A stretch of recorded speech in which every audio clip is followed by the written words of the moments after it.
நாம் இன்னைக்கு இந்த பதிவில் பார்க்கக்கூடிய ராசி ரிஷபராசி. ரிஷபராசிக்காரங்க கடந்த காலத்தில் பாருங்கள், எந்த ஒரு விஷயத்தையுமே விவேகமாக செயல்படுத்தியிருப்பீங்க.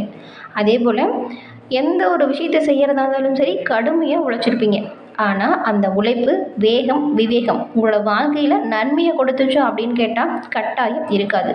நிறைய பின்னடைவு, பல சோதனை, இது எல்லாமே ரொம்பவுமே கஷ்டப்பட்டு நீங்கள் கடந்து வந்திருப்பீங்க.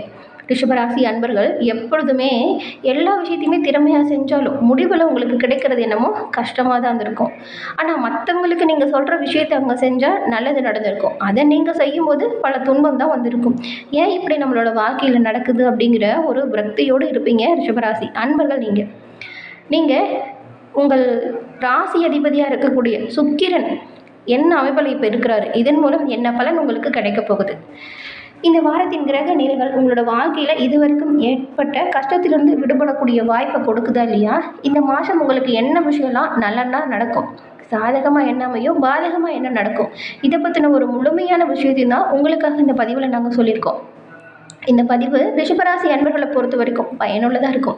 ஸ்கிப் பண்ணாமல் முழுமையாக பாருங்கள். நீங்கள் இப்போ தான் ஃபர்ஸ்ட் டைம் நம்மளோட சேனலை பார்க்குறீங்க அப்படின்னா மறக்காமல் நம்மளோட சேனலை சப்ஸ்கிரைப் பண்ணி வச்சுக்கோங்க. கடந்த காலத்தில் உறவுகளாலேயுமே நிறைய பிரச்சனைகளை சந்திச்சுட்டு வந்திருப்பீங்க. நீங்கள் குறிப்பாக பாருங்கள், கணவன் மனைவிக்குள்ளே நிறைய சண்டை சச்சரவுகள் வந்திருக்கும். மனம் விட்டு பேசினா பிரச்சனை தீரும் அப்படின்னு சொல்லுவாங்க. ஆனால் மனம் விட்டு பேசினா தான் இங்கே நிறைய பிரச்சனையே வந்திருக்கும். இதற்கெல்லாம் தீர்வு கிடைக்குமா, ஏதாவது சாதகமான வாய்ப்புகள் இருக்கா அப்படிங்கிறத நாம் இப்போ இந்த பதிவில் பார்க்கலாம்.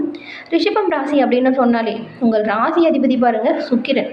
சகல கலைகளுக்குமே அதிபதி இந்த சுக்கிரன் ராசி உங்கள் ராசி அப்படிங்கிறதுனால எல்லா விஷயத்தையுமே நீங்கள் சிறப்பாக செய்வீங்க. எல்லாமே மனசுக்குள்ளே எவ்வளோ கஷ்டம் இருந்தாலுமே அதை வெளியில் பெருசாக காட்டிக்க மாட்டீங்க. எந்த ஒரு விஷயத்தையுமே நீங்கள் ஒரு முறைக்கு பல முறை யோசித்து செய்வீங்க. அந்த யோசனையிலுமே பல தடங்கல்கள், பல கஷ்டங்கள் வந்திருக்கும். அதெல்லாம் நீங்குமா, இல்லை இனியும் அந்த கஷ்டம் தொடருமா அப்படிங்கிறத இந்த மாதத்தோட கிரக நிலைகளை பார்த்தா நாம் தெரிஞ்சுக்க முடியும். சுக்கிர பகவானை ராசி அதிபதியாக கொண்டவங்க தான் ரிஷபராசி அன்பர்கள். நீங்கள் இந்த ராசியில் பாருங்கள், கார்த்திகை 2, 3, 4ஆம் பாதம் நட்சத்திரமோ, ரோஹிணி நட்சத்திரமோ, மிருக சீரிடத்தில் 1, 2ஆம் பாதங்களும் இருக்குது. உங்களுக்கு கிரக நிலைகளை பொறுத்த வரைக்கும் தனவாக்கு குடும்பஸ்தானத்தில் குரு பகவான் இருக்கிறாரு. சுகஸ்தானத்தில் சுக்கிரனும் கேதுவும் இருக்காங்க. பஞ்சமஸ்தானத்தில் சூரியனும் புதனும், ரணருணரோகஸ்தானத்தில் செவ்வாய் இருக்கிறாரு. தொழில் ஸ்தானத்தில் சனி பகவான் வக்ர இயக்கத்தில் ராகு பகவானோடு இணைஞ்சிருக்கிறாரு. இந்த கிரக நிலைகள் ஏற்படுத்தக்கூடிய பலன்கள், தாக்கங்கள் என்ன அப்படிங்கிறத நாம் இப்போ பார்க்க போகிறோம். ரிஷபராசி அன்பர்கள் உங்களோட வாழ்க்கையில் வரக்கூடிய கஷ்டங்கள் தீர்ந்து நன்மைகள் அதிகரிக்கணும் அப்படின்னு நினச்சா மனமாற நீங்கள் செவ்வாய்க்கிழமையில் சிவபெருமான வழிபடுங்க, நன்மை பிறக்கும். ஏன்னா சுக்கிரன் ஆதிக்கம் பிறந்தது உங்கள் ராசி அப்படிங்கிறதுனால செவ்வாய்க்கிழமையில் சிவபெருமான் வழிபாட்டையும் வெள்ளிக்கிழமையில் அம்மன் வழிபாட்டையும் செஞ்சால் நன்மைகளை பெருமளவு நீங்கள் பெற முடியும். உங்களுக்கு சிவபெருமான் பிடிக்கும் அப்படின்னா ஓம் நமச்சிவாயா போற்றி அப்படின்னும், அம்மன் தாய் பிடிக்கும் அப்படின்னா அம்மன் தாயே போற்றி அப்படிங்கிற மந்திரத்தையும் மறக்காம 3 முறை பதிவிடவும் செய்யுங்க. அப்படி செய்யும்போது கூட உங்களோட ஆள் மனதில் ஒரு பிரார்த்தனையை நினைச்சுக்கிட்டு செய்யுங்க. அந்த நல்ல விஷயம் பாருங்க விரைவில் நடக்கும், நன்மை உங்களுக்கு உண்டாகும். சிவபெருமான் மற்றும் அன்னையின் அருளால் எல்லாமே உங்களுக்கு நல்லதாக நடக்க அன்னையிடம் உங்களுக்காக பிரார்த்தனையும் எல்லா நல்லதும் பெற்று நீங்கள் நல்லா வாழ்வதற்கு உங்களுக்கு வாழ்த்துக்களையும் முதல்ல நாங்கள் சொல்லிக்கிறோம். இப்போ பார்த்தோம் இல்லையா கிரக நிலைகள், அந்த கிரக நிலைகள் இந்த மாதம் என்ன மாதிரியான பலன்களை கொடுக்கும், இதுவரைக்கும் ஏற்பட்டிருந்த சங்கடங்கள் தீருமா, இல்லை இனியும் சங்கடங்கள் தோன்றுமா அப்படிங்கிறதான் பார்க்க போகிறோம்.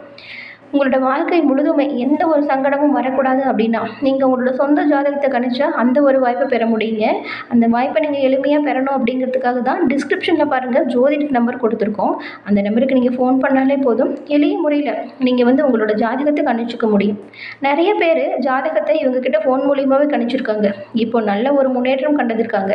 அவங்களோட கிரக அமைப்பால் என்ன மாதிரியான விஷயத்தை செஞ்சால் நன்மையை பெற முடியும் அப்படின்னு தெரிஞ்சுக்கிட்டு அவங்க செஞ்சதுனால நல்ல ஒரு முன்னேற்றம் பெற்றாங்க. அந்த வாய்ப்பை நீங்களும் தவற விடாதீங்க. டிஸ்கிரிப்ஷனில் நம்பர் இருக்குது, ஃபோனை எடுங்க, ஜோதிடர் நம்பருக்கு ஃபோன் பண்ணுங்கள். உங்களோட ஜாதகத்தை எளிய முறையில் கணிச்சுக்கோங்க. எல்லா விஷயத்துலையுமே நீங்கள் நன்மையை பெறக்கூடிய யோகம் அமையும். இந்த வாய்ப்பை தவற விடாதீங்க. சரி, வாங்க நம்ம இப்போ தொடர்ந்து உங்களுக்கான பதிவை பார்க்கலாம். இப்போ பார்த்த கிரக அமைப்பு உங்களுக்கு என்ன மாதிரியான பலனை கொடுக்கும் அப்படின்னு பார்த்தா, இந்த வாரம் ரிஷபராசி அன்பர்கள் உங்களுக்கு சில சுப செலவுகள் உண்டாக போகுது. தேவையில்லாத மனசஞ்சலை மட்டும் அடையாதீங்க. முன்பு நடந்த விஷயத்தை திரும்ப திரும்ப யோசிச்சுக்கிட்டு மனசில் குழப்பிக்காதீங்க. எல்லாமே நல்லதாக நடக்கும். சிவபெருமான் அம்மனின் அருள் உங்களுக்கு பரிபூரணம் கிடைக்கக்கூடிய ஒரு வாரமாக இந்த வாரம் அமைஞ்சிருக்கு. அன்னைய மனமாற வேண்டிக்கோங்க. எல்லா நல்லதுமே உங்களுக்கு நடக்கும். யாரையும் நேருக்கு நேராக எதிர்க்காதீங்க. கொஞ்சம் அனுசரித்து போனால் நல்லதாக இருக்கும். தொழில் வியாபாரம் கொஞ்சம் மெத்தனமாக இருந்தாலுமே பணவரவு சீராக இருக்கும். ரொம்பவுமே மோசமான நிலைக்கு இருக்காது. போட்டிகளை கண்டு நீங்கள் பயப்படவே தேவையில்லை. போட்டிகளை எதிர்த்து போராடக்கூடிய தன்னம்பிக்கை தைரியம் பிறக்கக்கூடிய வாரமாக இந்த வாரம் அமைஞ்சிருக்கு. பெரும்பாலும் தேவையில்லாத போட்டி பந்தயம் வந்தால் அதை நீங்கள் தவிர்க்கிறது நல்லது. ஏன்னா இதனாலேயே நிறைய சங்கடம் வந்திருக்கும். வீடுகளிலிருந்து நிறைய சண்டைகள் ஏற்பட்டிருக்கும். பிரச்சனைகளை தவிர்த்தா நன்மையை நீங்கள் பெற முடியும். குடும்பத்தில் சந்தோஷமான நேரத்தை நீங்கள் கழிக்க முடியும். உத்தியோகத்தில் இருக்கிறவங்கள பொறுத்த வரைக்கும் உங்களோட வேலையில் வீண் அலைச்சலும் டென்ஷனும் ஏற்படதாங்க செய்யும். ஏன்னா வேலை விஷயத்தில் நீங்கள் ரொம்பவுமே கவனமாக தான் இருக்கணும். தேவையில்லாத நபர்கள் வந்து வேலையில் கொஞ்சம் அழுத்தத்தை கொடுப்பாங்க. அதெல்லாம் மனசில் போட்டு குழப்பிக்காதீங்க. அம்மன் மேலே பாரத்தை போட்டு எல்லாமே நல்லதாக நடக்கும் அப்படின்னு உங்களுக்கு என்ன பணி கொடுக்குறாங்களோ அதை சிறப்பாக செய்யுங்க. நல்லது உண்டாகும். அதுவும் வீண் வாக்குவாதத்தை மட்டும் நீங்கள் செய்யவே கூடாதுங்க. இந்த வாரம் உங்களுக்கு வாக்குவாதத்தால் தான் பல பின்னடைவே ஏற்படக்கூடிய வாய்ப்பு இருக்குது. பெரும்பாலும் நீங்கள் இந்த வாக்குவாதத்தை தவிர்த்தாலே நன்மையை பெற முடியும். ஞாபகம் வச்சுக்கோங்க. குடும்பத்திலையுமே கணவன் மனைவிக்கிடையே தேவையில்லாத ஒரு விஷயத்தெல்லாம் கருத்து வேற்றுமை வரக்கூடும். கவனமாக இருங்க. எவ்வளவு தான் விட்டு கொடுத்து போனாலும் அனுசரித்து போனாலுமே சண்டை சச்சுவு ஏன் வருது அப்படின்னா இந்த கிரக அமைப்பால் தாங்க. கருத்து வேற்றுமை வராமல் பார்த்துக்கிறது ரொம்பவுமே நல்லது. உங்களுடைய பிள்ளைகளோட படிப்பு செலவுக்காக நீங்கள் கொஞ்சம் இப்போது அவங்களுக்கு தேவையான விஷயத்தெல்லாம் செஞ்சு தருவீங்க. இதனால் குழந்தைகள் உங்களோட சொல்படி கேட்டு நடப்பாங்க. இந்த ஒரு விஷயம் உங்களோட மனதுக்கு ஆறுதலையே கொடுக்குங்க. இதுக்கு முன்னாடி நீங்கள் என்ன சொன்னாலும் உங்கள் பேச்சை கேட்காத உங்களோட பிள்ளைங்க இப்போ பாருங்கள் உங்களோட பேச்சை கேட்டு நடப்பாங்க. நீங்கள் சொல்கிறதெல்லாம் சரின்றதை ஒத்துப்பாங்க. அதனால் அவங்களோட வாழ்க்கைக்கு என்ன தேவை அப்படிங்கிறத தெரிஞ்சுக்கிட்டு நீங்கள் செய்யுங்க. இன்னுமே உங்களோட வாழ்க்கை ஆனந்தமாக இருக்கும். குடும்ப விஷயத்தை எப்பொழுதுமே யாருக்கிட்டையுமே சொல்லாதீங்க. அதுவும் குடும்ப ரகசியத்தை 3ஆம் நபர்கள்கிட்ட கலந்து ஆலோசனை செய்யலாங்கிற ஒரு விஷயத்தை மட்டும் நீங்கள் கட்டாயம் தவிர்த்தே ஆகணும். பிள்ளைகளுக்காக கொஞ்சம் பாடுபடுறதுல எந்த ஒரு தப்பும் இல்லை. அதற்கான வாய்ப்பும் இருக்குது. கலைத்துறையில் இருக்கிறவங்களுக்கெல்லாம் பாருங்கள் சில வாய்ப்புகள் இப்போ வந்து சேரப்போகுது. வரக்கூடிய வாய்ப்பை நீங்கள் சரியாக பயன்படுத்திக்கிட்டிங்கன்னா நல்லது. கடந்த காலத்தில் வாய்ப்பே இல்லாமல் இருந்த நிலை மாறக்கூடிய யோகம் இருக்கு இல்லையா? அதனால் இப்போ இருக்கிற வாய்ப்பை சரியாக பயன்படுத்திக்கிட்டா நன்மையை நீங்கள் பெற முடியும். சின்ன சின்ன பிரச்சனையாக இருந்தாலும் சரி அது கவனமோடு கையாளுங்க. நன்மை எல்லா விதத்திலுமே உங்களை வந்து சேரும். அதே போல் பெண்களை பொறுத்த வரைக்கும் நீங்கள் இந்த வாரம் யாரையும் எதிர்க்காமல் அனுசரித்து போகிறது நல்லது. ஏன்னா குடும்பத்தில் இருக்கிறவங்களோட வேலை நீங்கள் சொல்கிறத அவங்க கேட்கலங்கிற டென்ஷன்லாம் மனசில் நிறைய அழுத்தத்தை கொடுத்துருக்கோம். இந்த அழுத்தம் நீங்கணும் அப்படின்னா நீங்கள் எல்லோரையுமே கொஞ்சம் அனுசரித்து போனால் நல்லது. மாணவர்கள் விளையாட்டு போட்டியில் கலந்து கொள்ளக்கூடிய வாய்ப்பு இருக்குது. அப்படி கலந்துக்கிறதா இருந்தால் கவனமாக இருக்கணும். பாடங்களை படிக்கிறதுல கூடுதல் கவனம் எடுத்தால் இன்னுமே சிறப்பான மதிப்பெண்ணை நீங்கள் பெற முடியும். உங்களுக்கு பாருங்கள் ஆசிரியர்களோட ஒத்துழைப்பு இருக்குது. ஆசிரியர்கள்கிட்ட பேசும்பொழுது நீங்கள் கொஞ்சம் நிதானத்தை கடைபிடிச்சா நல்லது. அரசியல்வாதிகளை பொறுத்த வரைக்கும் நீங்கள் இதுவரைக்கும் நிறைய நல்ல விஷயத்தை செஞ்சுருந்தா கூட முன்னேற்றமே இல்லை அப்படின்னு கவலைப்பட்டுட்டு இருந்திருப்பீங்க.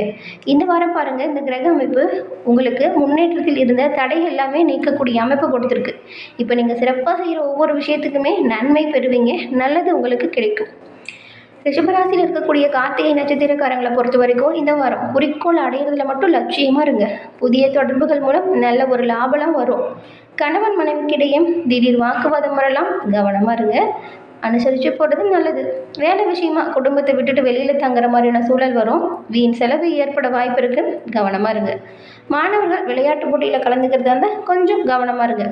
குடும்பத்தில் கணவன் மனைவி நெருக்கம் அதிகரிக்கணும் அப்படின்னா மனம் விட்டு பேசுகிறது நல்லது. மனமாற முருகப்பெருமான வழிபாடுங்க. சிறப்பான நன்மையை பெறுவீங்க. ரோகிணி நட்சத்திரக்காரங்க இந்த வாரம் உடல் ஆரோக்கியத்தில் கவனம் செலுத்தணும். உஷ்ணம் சம்மந்தப்பட்ட நோய் வரலாம். அடுத்தவங்களை பார்த்து எந்த ஒரு விஷயத்தையும் புதுசாக செய்ய முயற்சி செய்யாதீங்க.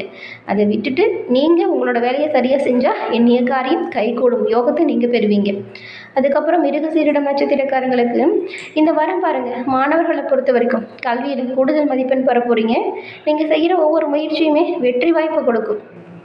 புதிய முயற்சியை மட்டும் தள்ளி போடுங்க, நல்லது. எந்த ஒரு விஷயத்திலையுமே கவனமாக செயல்படுங்க. வாடிக்கையாளர்களை அனுசரித்து போனால் கூடுதல் லாபத்தை நீங்கள் பெற முடியும். இந்த வாரம் ஏற்படக்கூடிய அனைத்து வித பிரச்சனைகளுமே உங்களை விட்டு நீங்கணும் அப்படின்னா வெள்ளிக்கிழமையில் அம்மன் வழிபாட்டையும் செவ்வாய்க்கிழமையில் சிவபெருமான் வழிபாட்டையும் தொடர்ந்து செஞ்சுட்டு வாங்க. எல்லா விதத்திலுமே நன்மை பிறக்கும், நல்லது நடக்கும். அம்மனுக்கு தீபம் ஏற்று வழிபட்டு வருவதன் மூலம் உங்களோட வாழ்க்கையில் ஏற்படக்கூடிய எல்லா தடங்களும் நீரும், காரிய வெற்றி ஏற்படும். எல்லா விதத்திலுமே அம்மனின் அருள் பெற்று நலமுடன் வாழ உங்களுக்கு வாழ்த்துக்களையும் தெரிவிச்சுக்கிறோம். நன்றி நேயர்களே.